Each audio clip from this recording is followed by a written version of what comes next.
अस्सलामुअलैकुम। प्रोग्राम खबर और तज्जिया में खुश आमदीद। मैं सना नकवी। प्रोग्राम में मेरे साथ मौजूद हैं मुज़म्मिल सरवरदी साहब और डॉक्टर फ़ारूक सलीम साहब। माहिर माशियात हैं, उन्होंने भी हमें ज्वाइन किया। फ़ारूक साहब आपका भी शुक्रिया, मुज़म्मिल साहब आपका भी शुक्रिया। नाज़रीन, ईरान और अमेरिका कशीदगी एक बार फिर से हम बढ़ती देख रहे हैं। अमेरिका ने फिर से ईरान की तनसीबात पर जो है वो अटैक किया है। ऐसे में पाकिस्तान समेत पूरी दुनिया की मईशत किस तरफ जाएगी? हालात बड़ी मुश्किल से जो है वो कंट्रोल में आए थे। पीस एग्रीमेंट की बात हो रही थी, लेकिन फिर लगता है कि मामलात खटाई में पड़ रहे हैं। तेल और गैस की कीमतों में इजाफा होगा या नहीं होगा? पाक ईरान दो तरफा तिजारत बढ़ाने की जानिब भी बड़ी अहम पेशरफ्त हुई है, इसी पर बात करेंगे। मुज़म्मिल साहब, ओवर टू यू। अस्सलाम वालेकुम डॉक्टर साहब, क्या हाल है आपके? ठीक ठाक हैं? वालेकुम अस्सलाम मुज़म्मिल साहब, बड़ा करम है खुदा का, आप खैरियत से हैं? ठीक। डॉक्टर साहब, ये स्टेट ऑफ हुर्मुज़ पे जो टेंशन है, दो जहाज़ों पर ड्रोन्स भी मारे गए हैं और फिर अमरीकी बमबारी है, फिर कुवैत और बहरीन पर जवाबी ईरानी मिसाइल्स हैं, तो इकनॉमिकली आप देखते हैं कि पेट्रोल की प्राइसेस रिवर्स वापस $100 पे चली जाएंगी जैसे पहले थी जंग में? देखिए, जो जंगी तारीख है, जिसमें सीज फायर की भी तारीख लिखी है, जिसमें जंगबंदी की तारीख लिखी है, उसमें जो खिलाफ वर्जियां हैं सीज फायर की, वो कोई अनयूजुअल, को गैर मामूली वाकयात नहीं होते। वो चलते रहते हैं। कहीं से कोई कमांड की कमी आ जाती है, कहीं से कोई जज्बात उभर के सामने आ जाते हैं। तो जो कुछ इस वक्त स्टेट ऑफ हॉर्मुज़ में नजर आ रहा है, वो कोई गैर मामूली वाकयात मैं नहीं समझता हूँ। वो जो पिछली इंसानी तारीख है जंगों की और जंग बंदी की, वो तकरीबन उसके मुताबिक चल रहा है। और जो मार्केट्स हैं, चाहे वो तेल की मार्केट हो, चाहे वो स्टॉक मार्केट हो, चाहे वो सोने की मार्केट हो, चाहे वो चांदी की मार्केट हो, वो इन वाकयात को गैर मामूली तस्वुर नहीं कर नहीं रहे। करते। अंदर कोई इवेंट, कोई चेंजेस नहीं आ रहे। तो आपको लगता है कि जो मंडे को मार्केट खुलेगी तो दुनिया की स्टॉक मार्केट्स इन इन झड़पों के बावजूद नॉर्मल बिहेव कर रही होंगी? देखिए, मैं प्रोडिक्ट नहीं कर सकता हूँ कि क्या होने वाला है, लेकिन अगर मार्केट ऊपर या नीचे जाती हैं, तो ये डायरेक्टली कह देना कि बिकॉज 2 दिन पहले, 3 दिन पहले ये हुआ है और उसके नतीजे में ये मार्केट ऊपर नीचे आई है। मैं लॉन्ग टर्म की बात कर रहा हूँ कि S&P 500, जो अमेरिका की स्टॉक मार्केट है, वो तकरीबन पीक पे चली हुई। जुमे की क्लोजिंग तकरीबन पीक पे थी, जिसका मतलब यह है कि जो जिसको हम कहते हैं कलेक्टिव विजडम, यानी कि इज्तिमाई जहानत जो है मार्केट की, वो कोई खास खतरा महसूस नहीं कर रही मुस्तकबिल करीब में। और अगर अमेरिका अपनी ये स्ट्राइक्स जारी रखता है और ईरान जवाबी स्ट्राइक्स कुवैत और बहरीन पे जारी रखता है, इवन देन भी आपके ख्याल में ये गैर मामूली नहीं होगा? लोग इसको रूटीन समझेंगे? देखिए, स्टेट ऑफ हर्मूज के एक पार वो ममालिक बैठे हैं जो तेल प्रोड्यूस करते हैं। उनकी सारी की सारी इकॉनमी जो है, उनका इन्हिसार तेल पे है। चाहे वो ईरान हो, चाहे वो इराक हो, सऊदी अरब हो, यूनाइटेड अरब एमिरेट्स हो, कुवैत हो, कतर हो, उनके मफाद में नहीं है कि जंग दोबारा शुरू हो। जो बेशक। स्टेट ऑफ हर्मूज के दूसरे पार बड़ी ताकतें हैं, उनमें चीन है जो इस्तेमाल करते हैं तेल और गैस। उनमें चीन है, जापान है, वियतनाम, भारत, पाकिस्तान, श्रीलंका, वियतनाम। ये इनके मुफाद में भी नहीं है कि ये जंग दोबारा से शुरू हो। तो किसी के मुफाद में इस वक्त ये नहीं बनता कि ये जंग दोबारा से शुरू हो जाए, जिस तरह हमने पिछले 3 महीने देखे। तो आप अगर, लेकिन जो ईरान अपनी डोमिनेंस चाहता है स्टेट ऑफ हुर्मुज़ पे, वो भी तो वर्ल्ड पावर्स को कबूल नहीं है। बेशक वो इस वक्त टोल नहीं ले रहा, लेकिन वो अपनी डोमिनेंस या अपना कंट्रोल तो उसके ऊपर रखना चाहता है। ये कंट्रोल दुनिया मान लेगी कि चलें आप टोल ना लें लेकिन कंट्रोल रख लें? देखिए, मैं नहीं जानता हूं कि ईरान क्या चाहता है, क्या डोमिनेशन चाहता है। ईरान के जो जमीनी हकायक हैं इस वक्त, वो उनके जो सेंट्रल बैंक है, जो जैसे हमारा स्टेट बैंक है, उसने एक रिपोर्ट की शक्ल में सदर जो है ईरान का, उसको भेज दिया। उसमें ये लिखा है कि अगर जंग जारी रहती है, तो जो महंगाई की शरह है वो 80% से तजावुज कर सकती है।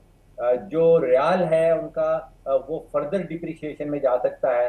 आप सोचिए कि जंग से पहले 44,000 रियाल का $1 बनता था, और अब वो तकरीबन 13 से 14 लाख रियाल का $1 मिल रहा है। तो वहां पे जो क़ुव्वत खरीद है ईरान के अंदर, उसका बहुत बुरा हाल है। तकरीबन आधी से कहीं ज्यादा आबादी जो है वो रोजमर्रा की जिंदगी खरीद रोजमर्रा की जो अशिया हैं उसको खरीदने के काबिल नहीं रहे हैं। ईरान कतन इस शक्ल में, इस सूरत में, इस फॉर्मेट में उसकी मईशत नहीं है कि वो जंग दोबारा से शुरू करना चाहे। लेकिन पासदारान इनकलाब का मूड तो जंग का ही लगता है ना। और डोनाल्ड ट्रंप साहब की धमकियां भी दूसरी तरफ आपके सामने हैं। जी, पासदारान जो इनकलाब है उनका जंग डॉलर्स के बगैर नहीं लड़ी जा सकती। आप अंदाजा कीजिए कि ईरान इनकलाब से पहले 7 मिलियन बैरल तेल रोजाना के प्रोड्यूस किया करता था। फिर इनकलाब आ गया, सैंक्शन लगना शुरू हो गई, वो 7 मिलियन से 3 मिलियन पे पहुंच गया। फिर वो 1 मिलियन पे पहुंच गया। फिर आपको याद हो कि वो स्ट्रेट ऑफ हॉर्मूज के बंद होने के दौरान तकरीबन 1.5-2 लाख बैरल पे चला गया। एक मुल्क जो 7 मिलियन बैरल तेल एक्सपोर्ट करता था, अगर वो 1 लाख 2 लाख बैरल पे पहुंच जाए तो आप अंदाजा लगा सकते हैं कि क्या वो जंग लड़ने के काबिल है। अच्छा, तो फिर बज़ाहिर तो हमें नहीं नजर आ रहा कि नहीं काबिल है। फिर जो आप बात कर रहे हैं और जो पोस्चरिंग है वो तो अब मैच नहीं कर रही। मुज़म्मिल साहब, आप अपना प्रोग्राम निकाल के देख लीजिए। जंग के पीक के दौरान मैंने आपसे जिक्र किया था कि आपके सवाल का जवाब मैं अपनी जहानत से नहीं, मैं collective wisdom of the market से आपको दूंगा। और उस वक्त जो फ्यूचर्स की मार्केट है तेल की, मैंने आपके प्रोग्राम में कोट की थी कि वो जनवरी की डिलीवरी जो है वो $62 का बैरल बेच रही। अगर मुजम्मिल सोहरवर्दी साहब आज तेल खरीदना चाहें फॉर द डिलीवरी जनवरी 2027, तो उनको $60-62 का एक बैरल तेल का मिल सकता है। इसका मतलब ये है कि ये इशारा ये दे रही हैं कि कोई खतरे की बात नहीं है, कोई लंबी जंग होने की बात नहीं है, और तेल की कीमतों के ऊपर प्रेशर जो है वो जारी रहे। तो इसका मतलब है कि पाकिस्तान में भी जो लोग कह रहे थे कि ये झड़पें हो गई हैं, बमबारी हो गई है, अब नाए हुरमत पर लड़ाई हो गई है, तेल दोबारा महंगा हो जाएगा, हम फिर 400 रुपये पे पहुंच जाएंगे, तो उसका कोई चांस? देखिए, दो हकायक मैंने आपसे जिक्र किया कि ईरान के पास पोटेंशियल कैपेसिटी 7 मिलियन बैरल की है। 7 मिलियन बैरल का मतलब ये है कि तकरीबन 7% ग्लोबल कंजम्पशन। इस वक्त पूरी दुनिया जो है वो 100 मिलियन बैरल तेल के इस्तेमाल करती है। उस तरफ अबू धाबी ने ऐलान कर दिया था कि वो ओपेक से निकल रही है। ओपेक ने 3 मिलियन बैरल का कोटा लगा रखा था। जो अबू धाबी तकरीबन 5 से 5.5 मिलियन बैरल तेल प्रोड्यूस करने की सलाहियत रखता है। मैं ये देख रहा हूँ कि अगर ईरान वापस आता है, अगर यूएई वापस आता है, तो एक आप समझिए कि सरप्लस पैदा हो जाएगा ग्लोबल ऑयल मार्केट के अंदर। यहाँ 100 मिलियन बैरल की जो है वो डिमांड है, वो तलब है, और लगभग 105 से 106 मिलियन बैरल जो है उसकी प्रोडक्शन सामने आ जाएगी। तो अगर सप्लाई ज्यादा है, डिमांड कम है, तो इकोनॉमिक्स के असूल ये कहते हैं कि प्राइस नीचे आए। कितनी नीचे आएगी आपके अंदाजे में? $60 से नीचे आ जाएगी? मतलब साहब, मैं प्रेडिक्ट नहीं कर सकता। Pressure would be downwards. Pressure would be हालात के पेश डाउनवर्ड। नज़र। तो फिर हम ये भी समझें कि पाकिस्तान में भी आइंदा 1 माह में तेल की कीमतें मजीद कम होंगी? आप ये ना समझे तो बेहतर है। क्योंकि आने वाले कुछ महीने तो सख्ती बताए जा रहे थे। वज़ीर ख़ज़ाना अच्छा, की लोग जानिब ये भी सवाल कर रहे हैं कि इस बार जो बरकरार रखी गई हैं वो हुकूमत ने एक तरह से तेल महंगा किया है, तेल की कीमतें बरकरार रख के। आप ये मानते हैं?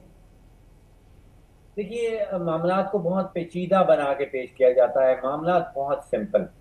आपने 3 अदाद शुमार नजर में रखने हैं, मैं आपके सामने बता देता हूँ।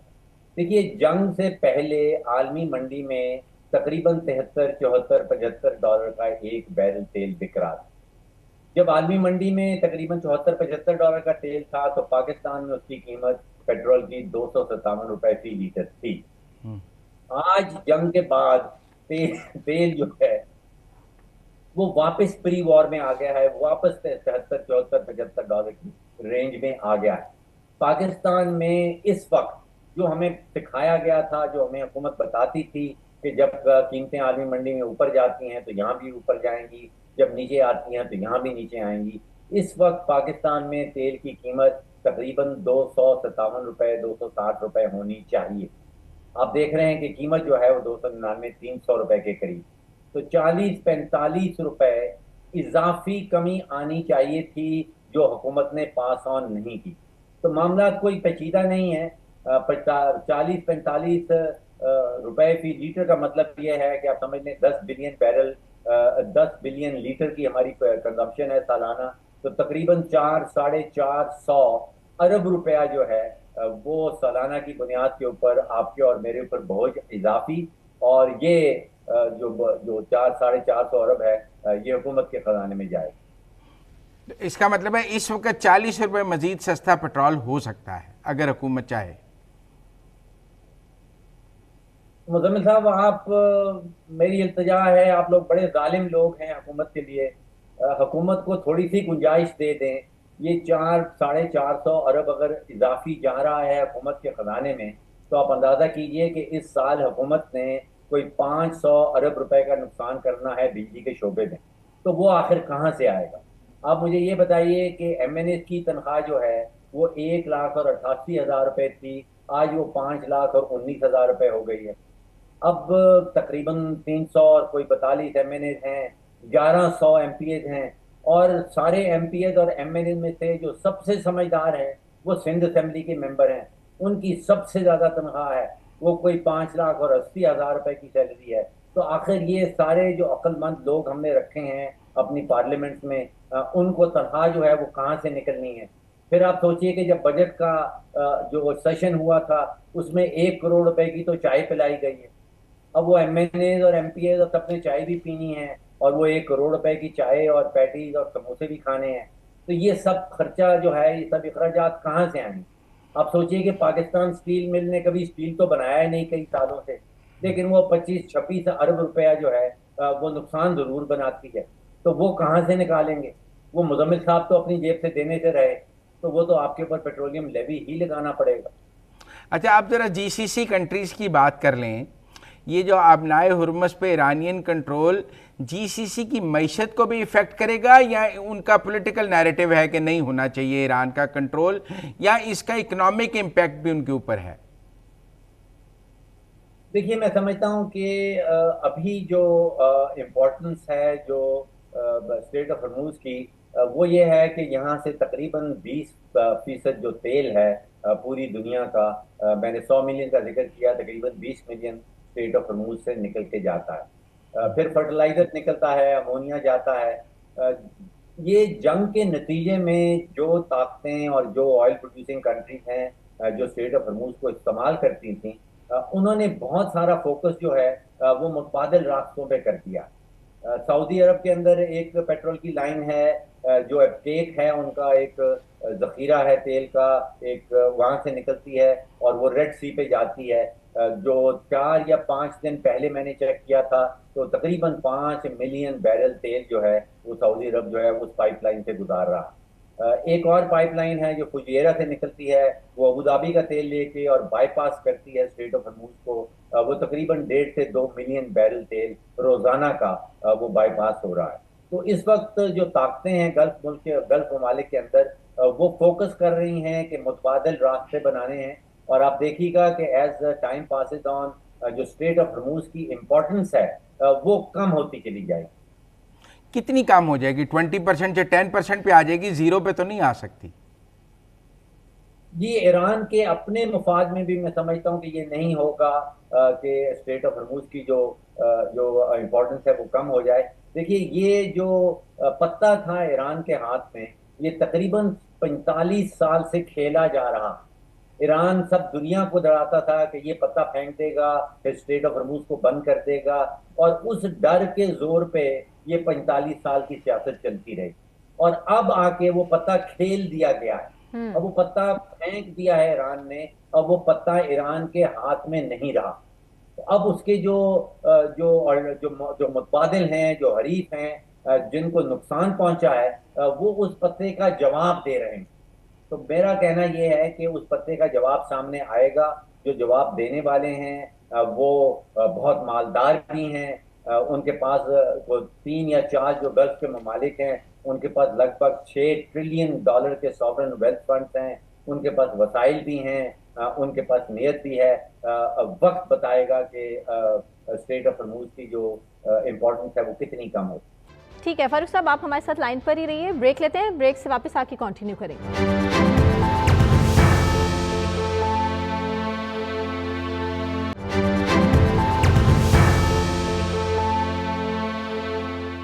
वेलकम बैक नाज़रीन, मुज़म्मिल साहब ओवर टू यू। ये जो पाकिस्तान ईरान बायलैटरल ट्रेड की बात की जा रही है कि इसको $5 बिलियन तक ले जाना है, इसमें ऑयल एंड गैस भी होगा या ये दूसरी चीज़ों की ट्रेड है?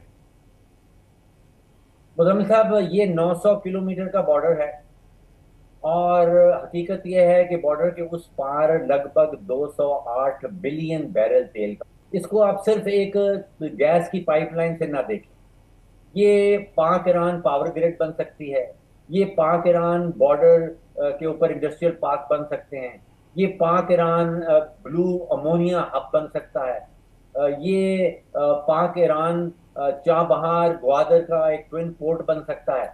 मैंने इंडिविजुअल जो मुमकिनात हैं, जो पोटेंशियल्स हैं, उनको जमा किया है और ये मजमूई तिजारत जो है, अगर ये फुल कॉरिडोर बनता है, गैस पाइपलाइन पुरानी बात हो गई, अब बात आ गई है कॉरिडोर की, तो ये 40 से 45 अरब डॉलर की सालाना तिजारत जो है ये इस कॉरिडोर के थ्रू हो सकती है।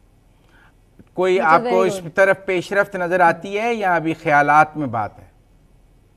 देखिए, अभी तो सैंक्शंस उठाए गए हैं या उठाने वाले हैं, अभी 60 दिन का वेवर मिला है। अभी ये सोचना कि कोई ऑलरेडी ठोस किस्म के जो मंसूबे हैं वो सामने आ जाएं।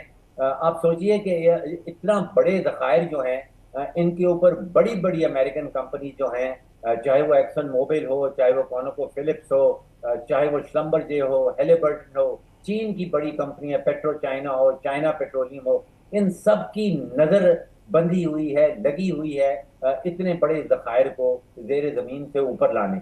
यहाँ पे कोई 300 से 400 अरब रुपए की इन्वेस्टमेंट होनी है और ये बॉर्डर है पाकिस्तान और ईरान। अच्छा, तो जो ईरान और जीसीसी कंट्रीज हैं, इनके दरमियान आपको कोई पैक्ट होता नजर आ रहा है? देखिए, अभी तो अफवाहें सामने आई हैं कि अंडरग्राउंड पैक्ट कुछ हुए हैं, जिसके नतीजे में शायद दुबई के ऊपर जो है वो डायरेक्ट अटैक खत्म हो गए हैं। वो अफवाहें हैं, वो कोई कंफर्म्ड जो चीज़ें हैं वो सामने नहीं आई। ये सारे देखिए, इस वक्त मैं ये समझता हूँ कि इस जंग के अंदर हमने देखा है कि इजराइल की एक बहुत बड़ी जीत हुई है कि उसने मुसलमानों को आपस में लड़वा दिया। तो यहाँ पे जरूरत इस चीज की है कि ये gulf countries, Iran, Pakistan can play a major role. Pakistan ने अपना एक जो मीडिएशन का रोल है, वो आप सोचिए कि इंसानी तारीख में होता ये था कि जब जंगें लड़ी जाती थी मुल्कों के दरमियान, तो सुपर पावर आता था और जंगबंदी करवाता था। ये इंसानी तारीख में पहली दफा हुआ कि सुपर पावर की लड़ाई जो है वो एक मिडिल पावर जो पाकिस्तान है उसने रुकवा दी। तो पाकिस्तान जो है इसमें एक मेजर रोल प्ले कर सकता है। ये सारे मुसलमान ममालिक जो हैं, इनके अपने माशी मफाद में भी नहीं है कि ये आपस में लड़ाई जारी रखें। तो मुझे पॉजिटिव वाइब्स नजर आती हैं इस डायरेक्शन में। लेकिन पाकिस्तान के आम आदमी से जब हम ये पूछते हैं ना कि हमने ईरान और अमेरिका की सुलह करा दी, हमने ईरान और सऊदी अरब की सुलह करा दी, वो सादा सवाल पूछता है हमें क्या मिला? महंगाई। देखिए, ये दो अलग अलग सवाल। एक सवाल है आपकी सफारतकारी बुलंदी का और आप कहाँ खड़े हैं। आप अंदाज़ा कीजिए कि आप पाकिस्तान की 78 साल तारीख खोल के देख लें। मुझे पाकिस्तान के अंदर कोई ऐसा लीडर बताइए कि जिसकी पावर की इन्फ्लुएंस जो है वो पाकिस्तान के बॉर्डर से बाहर तक जाती, वो इंडिया तक फैल गई हो, वो ईरान तक फैल गई हो, वो मशरक़ वस्ता तक फैल गई हो, वो अमेरिका तक फैल गई। ये पाकिस्तान की तारीख में पहली दफ़ा ऐसा हुआ। मुझे बताइए कि पाकिस्तान की तारीख में पहले कभी ऐसा हुआ हो कि पाकिस्तान का एक लीडर हो और उसकी डायरेक्ट एक्सेस जो है वो ग्लोबल पावर सेंटर्स तक जाती है। ये 78 साल तारीख में पहली दफ़ा ऐसा हो रहा है कि पाकिस्तान के लीडर जो हैं उनकी अपनी इन्फ्लुएंस जो है वो पाकिस्तान के बॉर्डर से कहीं दूर जा रही है। उनके एक्सेस जो है वो डायरेक्ट है ग्लोबल पावर सेंटर से, और दुनिया भर में जो इवेंट्स हो रहे हैं उनको बदलने की ताकत जो है वो पाकिस्तान से शुरू हो रही है। ये इसका एक, जिसको हम कहते हैं कि one leg. The other leg जिसका आप जिक्र कर रहे हैं कि माशी इससे फायदा क्या होना है, उसमें आप दुरुस्त कह रहे हैं कि मुझे भी नजर आ रहा है कि उसमें हम कुछ पीछे रह गए। इसमें मुजम्मिल साहब जो तारीख बताती है वो स्विट्जरलैंड की एक बड़ी एग्जाम्पल है दूसरी जंग अजीम की, कि स्विट्जरलैंड ने कहा कि मैं न्यूट्रल हूँ। वो पैगामात की रसाई सब स्विट्जरलैंड के थ्रू जाती थी। जो दूसरी जंग अजीम में हरीफ थे वो अपने पैगाम स्विट्जरलैंड तक पहुंचाते थे, स्विट्जरलैंड दूसरी तरफ पहुंचाता था। लेकिन स्विट्जरलैंड ने एक शर्त रख दी थी कि जो भी वॉर रेपरेशंस होंगी, जो भी वॉर के एस्क्रो की अमाउंट रखी जाएगी वो स्विस बैंकों में रखी जाएगी। अगर प्रिजनर एक्सचेंज के हवाले से कोई रुपए कोई डॉलर रखे जाएंगे तो स्विस बैंकों में रखे जाएंगे। तो स्विट्जरलैंड ने जो अपनी सफारती ताकत है उसको नथी कर दिया था मईशत के साथ। वो वाला एक हिस्सा है जिसमें हम कमजोर नजर आ रहे हैं। हाँ, उसमें तो काफी बड़े प्लेयर्स हैं ना जो अब हमारे तक वो ट्रिकल डाउन इफेक्ट आने ही नहीं देंगे। जी, अगर if you play our cards right, जैसे मैं आपसे कह रहा हूं कि इस खित्ते में जो तरसे बैठे हैं तेल और गैस के लिए, वो चीन और भारत हैं। और खुदा ने ज्योग्राफी है वो कुछ ऐसे दी है कि एक तरफ वो 208 बिलियन बैरल तेल का पड़ा है, दूसरी तरफ ये तरसे हुए वो मालिक हैं भारत और चीन, और बीच में पाकिस्तान। तो ये सब कुछ जो है, जो जाल बिछना है, जो तेल की पाइपलाइंस का, गैस की पाइपलाइंस का, वो ज्योग्राफिया कुछ ऐसा है कि वो पाकिस्तान से गुजर के जाना। बहुत शुक्रिया फारूक बहुत सलीम। शुक्रिया फारूक साहब। ब्रेक लेते हैं, ब्रेक से वापस आने के बाद कंटिन्यू करेंगे।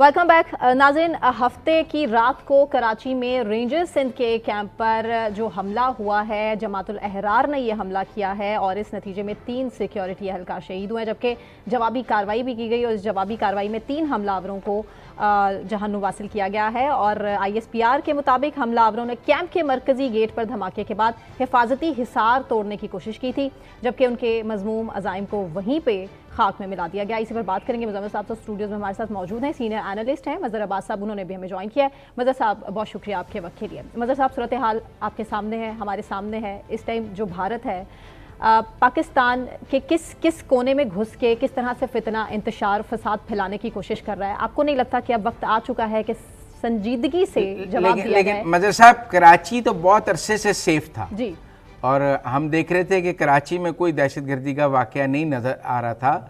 कराची को वापस हिट किया उन्होंने आके। शुक्रिया आप दोनों का।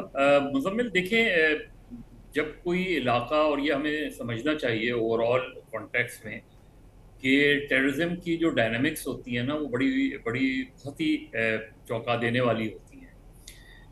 आप जब आपको ये लग रहा हो कि कोई शहर बहुत अरसे से बड़ा महफूज है, तो उस सिलसिले में हमें और ज़्यादा अलर्ट होना चाहिए, क्योंकि एक शहर की जो हिस्ट्री रही है वो ऐसी रही है कि यहाँ बेशुमार स्लीपर सेल्स रहे हैं, यहाँ दहशतगर्दी की बहुत ही जहतें हैं, यहाँ बहुत से ग्रुप्स हैं जिनकी एक इंटरनल कोऑर्डिनेशन भी नज़र आती है हमें। तो कराची तो एक ऐसा शहर है जो हमें बज़ाहिर लगे कि बहुत ज़्यादा सेफ हो गया है, वहाँ बहुत ज़्यादा अलर्ट रहने की ज़रूरत होती है। और ख़ास तौर पे एक ऐसे मौके पे जो आपको पता है कि ऑलरेडी मुहर्रम चल रहे हैं, और उस दौरान जो है अंदाज़ा यही, कुछ रिपोर्ट्स भी थी, एक हमें कोई एक झलक एक इमाम बारगाह में, अब वो उसके बारे में इस वक्त बिल्कुल क्लियर नहीं है कि वो जो है वो कार एक्सीडेंट था, ये कहा तो यही जाता है। लेकिन ये वो चीज़ें होती हैं जो एकदम किसी भी फुलझड़ी से एकदम आग भड़क उठती है। इसलिए आम तौर पे ये ख्याल होता है कि जो शहर हमें या जो भी जगह हमें ज़्यादा महफूज लग रही हो, और वहाँ आम तौर पे देखा ये जाता है कि शायद सिक्योरिटी एहलकार रिलैक्स हो गए या हम रिलैक्स हो गए हैं ओवरऑल उसमें, और वहीं वो टारगेट करते हैं। अब ये जो वाकया हुआ है ये 10th ऑफ मुहर्रम के फौरन बाद आप जी। समझ ले हुआ है। और 10th ऑफ मुहर्रम, और आपको पता है कि 7, 8, 9, 10 मुहर्रम को बहुत ज़्यादा एक्स्ट्रॉर्डनरी अलर्ट होती है। हम्म। ये जो जगह, जिस जगह टारगेट किया है उन्होंने, ये बड़ी बहुत अहम बात है हमारे लिए समझने की। और उस सड़क का अगर हम जायजा लें, वो सड़क काफ़ी सालों से जो है बहुत ज़्यादा टूटी फूटी है, बहुत ट्रैफिक होता है वहाँ। और उसी मकाम पर ये रेंजर्स का हेडक्वार्टर भी उस जगह पे है, महकमा मौसमियात के पास। और वहाँ टारगेट करना मैं समझता हूँ बहुत ही सोचे समझे मंसूबे के तहत हुआ है। और उसमें नज़र यही आता है कि या तो ये लोग जो भी टेररिस्ट थे, ये एक आध दिन पहले वहीं कहीं स्टेशन किया होगा इन्होंने। और उसके बाद उन्होंने ये टाइमिंग जो है ये पिक की उसमें। लेकिन ये बहुत बड़ा अटैक है, बहुत बड़ा हमला है जो नाकाम बना दिया गया। अगर वो ज़ाहिर है अपने उस पूरे मकासद में कामयाब हो जाते तो और बहुत ज़्यादा नुकसान हो सकता था उसमें। लेकिन ये एक वार्निंग है, न सिर्फ कराची के लिए बल्कि पूरे सिंध और पूरे पाकिस्तान के लिए। कि और ये जो जो ग्रुप है ये पहले भी एक्टिव रहा है, ये ग्रुप पहले भी एक्टिव रहा है।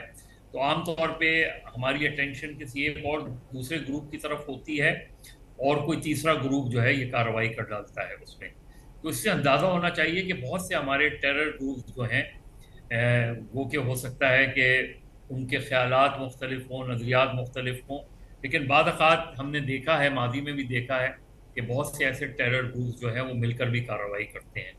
जी, तो ये मेरा ख्याल है कि हमारे लिए बिल्कुल एक, और हमारी सिक्योरिटी फोर्सेस के लिए ज़ाहिर है जवान शहीद हुए हैं, और ये बहुत मेरा ख्याल है एक तरह की वार्निंग है हमें। और इससे पहले भी हमने देखा कि खैबर पख्तूनख्वा, बलूचिस्तान, इन जगहों पे ये इस तरह के वाक़यात होते रहे हैं। लेकिन कराची में इतना बड़ा वाक़या होने का मतलब ये है कि या तो अब वो कराची को दोबारा टारगेट करने जा रहे हैं, और कराची, उन्हें लगता है कि कराची एक सॉफ्ट टारगेट हो सकता है। और आपको पता है कि कराची में होने वाले वाक़यात की खबरें इंटरनेशनली बहुत ज़्यादा हाईलाइट होती हैं।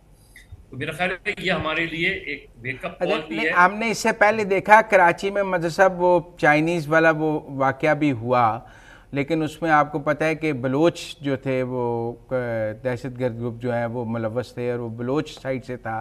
ये जमातुल अहरार वगैरह की प्रेजेंस कराची में इतनी पहले नज़र नहीं आई जितनी ये अब उन्होंने इतना बड़ा वाक़या किया। देखिए मुज़म्मिल, ये बहुत से ग्रुप्स हैं इसमें, जिंदल्ला भी है इसमें, टीटीपी भी है, और भी कई ग्रुप्स हैं उसमें। और जो सिक्योरिटी ज़राए कहते हैं, वो बाद औक़ात इन लोगों के आपस में राब्ते भी रहते हैं, इन लोगों के ग्रुप्स के, इसके बावजूद कि उनके बिल्कुल मकासद मुख्तलिफ होते हैं उसमें, लेकिन एक दूसरे को ये फैसिलिटेट भी करते रहते हैं इस तरह के। तो हमें हर सिचुएशन के लिए तैयार रहना पड़ेगा। बदकिस्मती क्या है? बदकिस्मती यह है कि 2010 के बाद से आज तक कराची में सेफ सिटी प्रोजेक्ट बन ही नहीं सका। अब इन्होंने कुछ 1 साल पहले ये सिलसिला शुरू किया। 2010, आप सोचें, जब लाहौर और इस्लामाबाद में सेफ सिटी प्रोजेक्ट्स लग चुके थे, उसी के साथ कराची में भी काम शुरू हुआ था। लेकिन आज 2026 हो गई है, और अभी हम इस शहर में, जिस शहर में हज़ारों के करीब कैमरे लगने चाहिए, वहाँ मुश्किल से हम शायद 1000-1500 लगाने में, शायद इससे भी कम लगाने में अब तक, और वो भी अभी तक प्रॉपर हमारा सेटअप बना ही नहीं है। जिस शहर की आबादी 3-3.5 करोड़ हो, जिस शहर में इस तरह के वाक़यात हो, जिस शहर में इस तरह के स्लीपर सेल्स हों, रहे हों, तो ये वक्ती तौर पे ये जो भी टेरर ग्रुप्स हैं, ये जब देखते हैं कि किसी शहर में बहुत ज़्यादा एक्स्ट्रॉर्डनरी सिक्योरिटी वो हो गई है, बीफ अप हो गई है, तो वो कहीं और मूव कर जाते हैं। लेकिन उनका टारगेट यही रहता है। तो कराची हमेशा से एक टारगेटेड शहर रहा है, क्योंकि कराची में होने वाले वाक़यात की खबरें, और आपको पता है कि जो भी टेरर ग्रुप्स हैं उनका एक मकसद ये भी होता है कि उनके जो वाक़यात हो उसको इंटरनेशनल जो है वो हाइप मिले, कवरेज मिले। तो मेरा ख्याल है ये अब हमें बहुत ज़्यादा स्पीड अप करना पड़ेगा अपनी सेफ सिटी के मामलात को, सिक्योरिटी के मामलात को, क्योंकि बहरहाल अब लगता ये है कि कराची जो है दोबारा ख़तरात की लपेट में आ रहा है। बड़ा तो तलब की कंपैरिजन गई। होता है पंजाब और सिंध की सूबाई हुकूमतों की कारकर्दगी का। आप यहाँ कराची में बैठ के फील करते हैं कि कुछ सिंध गवर्नमेंट इस प्रेशर को फील करती है Yes. कि पंजाब बेहतर जा रहा है सिंध से, या कंपैरिजन में, या आपको लगता है कोई प्रेशर नहीं है सिंध गवर्नमेंट पे ये कारकर्दगी की कंपैरिजन का? नहीं, बिल्कुल प्रेशर है, नजर आता है। खुद सिंध के लोग जब पंजाब जाते हैं उन्हें एक वादे फर्क भी नजर आता है। इसमें कोई होंगी पंजाब में अपनी प्रॉब्लम्स और भी बहुत होंगी, इसमें कोई शक नहीं है। लेकिन एक जो जो विजिबल चीज नजर आती है, जो वल्नरेबल चीज नजर आती है, और सिर्फ पंजाब के लाहौर ही को ना देख लें हम, बल्कि इवन अब तो जो मैं लास्ट टाइम लाहौर भी गया था, कुछ दूसरे शहरों में भी चक्कर लगा था, तो उससे अंदाजा होता है कि चीज़ें चीज़ें वहाँ डेवलपमेंट वर्क हो रहा है। करप्शन कमीशन ये हर जगह चलता है, यहाँ भी चलता होगा। लेकिन यहाँ जो सूरत हाल है उसमें, और हमारे यहाँ के दोस्त नाराज़ हो जाते हैं ये बात जब मैं कहता हूँ कि एक प्रोजेक्ट जिसको हम बहुत अच्छा प्रोजेक्ट, अगर आप देखें, अच्छी सड़क निकली है शाहराह भुट्टो, लेकिन जब मैं ये देखता हूँ कि शाहराह भुट्टो जब शुरू हुई थी उस वक्त उसकी कॉस्ट 28 अरब थी, और अब जब ये प्रोजेक्ट अभी भी 100% कंप्लीट नहीं है तो इसकी कॉस्ट 64 करोड़ अरब रुपए हो गई है। जब ये बात होती है तो फिर सवाल उठता है कि क्यों नहीं 28 नहीं, चले 30 अरब में कंप्लीट कर लेते। ऑलमोस्ट 100% डबल जब चीज होती है तो फिर ये सवाल, सीरियस सवाल है कि भाई इसकी कोई जस्टिफिकेशन है? 28 अरब का प्रोजेक्ट 64 अरब में हो। इसी तरह K4 ले लें, उसकी इनिशियल कॉस्ट क्या थी और अब कॉस्ट क्या है। आप BRT ले लें, यूनिवर्सिटी रोड ले लें, इनिशियल कॉस्ट क्या थी और अब कॉस्ट क्या है। इससे फिर करप्शन और कमीशन भी पर सवाल उठते हैं। और अभी आपने देखा कि रिसेंटली एक प्रोजेक्ट डायरेक्टर को जब गिरफ्तार किया गया था, उस पर कितने संजीदा सवालात हुए थे। हालांकि मेरे लिहाज से इसका होना कुछ भी नहीं है, अल्टीमेटली एक वाइट वॉश ही होगा। लेकिन ये जब चीजें होती हैं तो फिर लोगों की चीखें निकलती हैं। इस शहर में ना पीने का साफ पानी है, पानी आपको टैंकर से लेना पड़ता है, बिजली आपको मेहनत समाजत करके लेनी पड़ती है, बिल्कुल। सड़कें टूटी रहती हैं। ये सिर्फ बड़ी सड़कों पे तवज्जो देते हैं, गली कूचों में चले जाएं तो आपको एक जहन्नुम नजर आता है। डकैती की वारदातें उरूज पर हैं। जी, क्या कह रही? डकैती की वारदातें, स्ट्रीट क्राइम भी बहुत स्ट्रीट क्राइम। देखिए मुजम्मिल, एक 3-3.5 करोड़ के शहर में मैं ये एक्सपेक्ट करता हूँ कि इस तरह के क्राइम्स को रोकना बहुत बहुत ही मुश्किल होता है।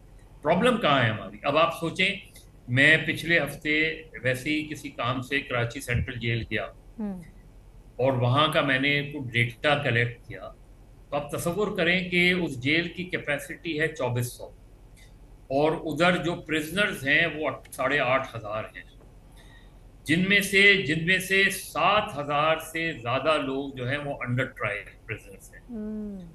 अब अंडर ट्रायल प्रिजनर ने बहुत से माइनर केसेस के होते हैं जिनको फौरी तौर पे आप जो है, अब ये अदालतों का काम भी है कि भाई आप ये तो देखें कि एक जेल की कैपेसिटी कितनी है। रोजाना की बुनियाद पे अगर वहाँ 300-400 कैदी आ रहे हैं तो आप तसव्वुर करें कि एक बैरक में 300 कैदी सो रहे होते हैं। हाँ, अगर उनमें से कोई कैदी जो है वो कोई एक्स्ट्रा पैसे दे दे तो उसको शायद कोई अच्छी बेहतर जगह मिल सकती है। मदर अब्बास साहब, आजकल हुकूमत के जाने की, कोई तब्दीली की, कोई कौमी हुकूमत की, कोई कहते हैं कि अब बस जाने का वक्त हुआ चाहता है कि बातें हो रही हैं, आपको कुछ ऐसा नजर आ रहा है? अफवाहें गर्म। देखिए, मुझे ये तो नजर नहीं आ रहा, अलबत्ता मुझे ये नजर आ रहा है कि एक दबाव है।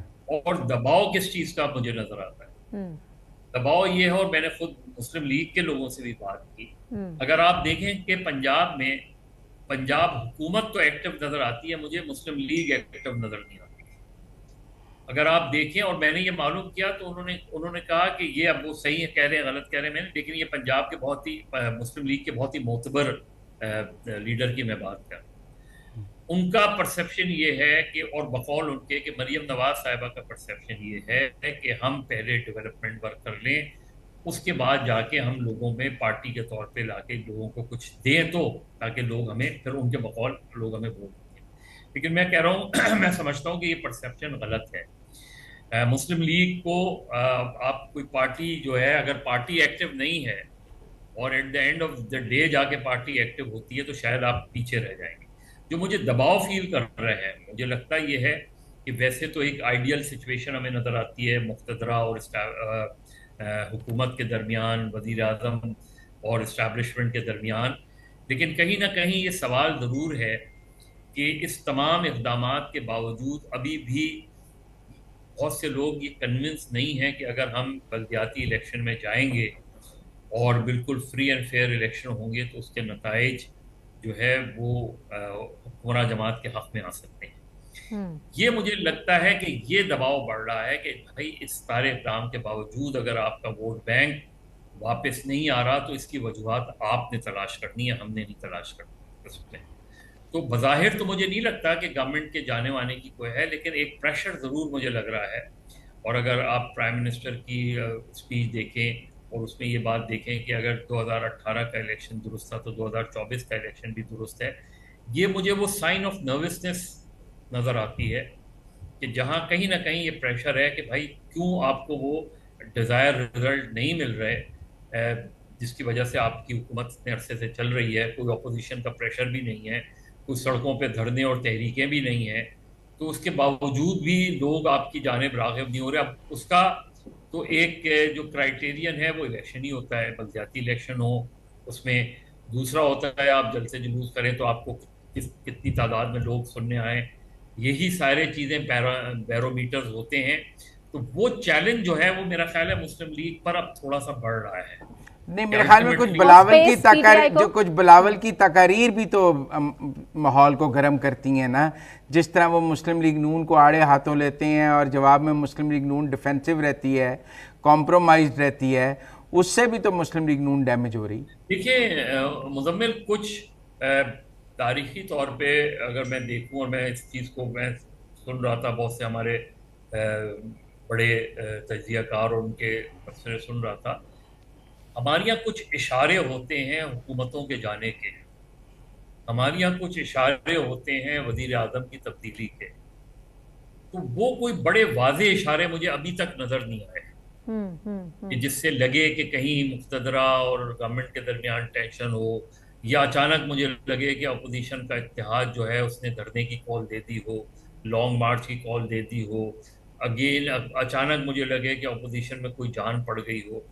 तो वो जो चीज़ें हैं वो मुझे कम से कम अभी तक, आज जब मैं आपसे गुफ्तगू कर रहा हूँ, तो मुझे वो नज़र नहीं आती।